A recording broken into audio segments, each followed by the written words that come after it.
সংযুক্ত আরব আমিরাতের সাবেক আইজিপি বেনজির আহমেদের জামিন বাতিল ও তাকে দেশে ফিরিয়ে আনতে সরকার দুবাইয়ে ল ফার্ম নিয়োগ দিয়েছে বলে জানিয়েছেন স্বরাষ্ট্রমন্ত্রী সালাউদ্দিন আহমেদ। বিকেলে রাজশাহী পুলিশ লাইন্সের সাংবাদিকদের এক প্রশ্নের জবাবে তিনি এসব কথা বলেন। স্বরাষ্ট্রমন্ত্রী জানান, সাবেক এই আইজিপিকে ফিরিয়ে আনতে দুবাইয়ে একটি স্বনামধন্য ল ফার্ম নিয়োগ দেওয়া হয়েছে। ইতোমধ্যে সংযুক্ত আরব আমিরাতে নিযুক্ত বাংলাদেশের রাষ্ট্রদূতের সঙ্গেও এ বিষয়ে আলোচনা হয়েছে। তিনি আরও বলেন, আইনি প্রক্রিয়ার মাধ্যমেই তাকে দ্রুত দেশে ফিরিয়ে আনা সম্ভব হবে এবং ল ফার্মটি বর্তমানে এই লক্ষ্যে কাজ করে যাচ্ছে।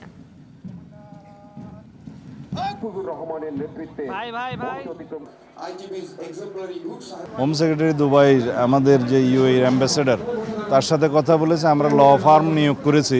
আমি খবর পেয়েছি তাকে অন কন্ডিশন এখানে তার ইউএই লিভ না করার শর্তে বেল দিয়েছে। কি শর্ত আমি সার্টিফাইড কপিটা জোগাড় করতে বলেছি এবং আমাদের যে ল ফার্ম নিয়োগ হয়েছে তাদেরকে আমরা ইনস্ট্রাকশন দিয়েছি যেন এই বেল ক্যান্সেলেশনের জন্য তারা পার্সু করে।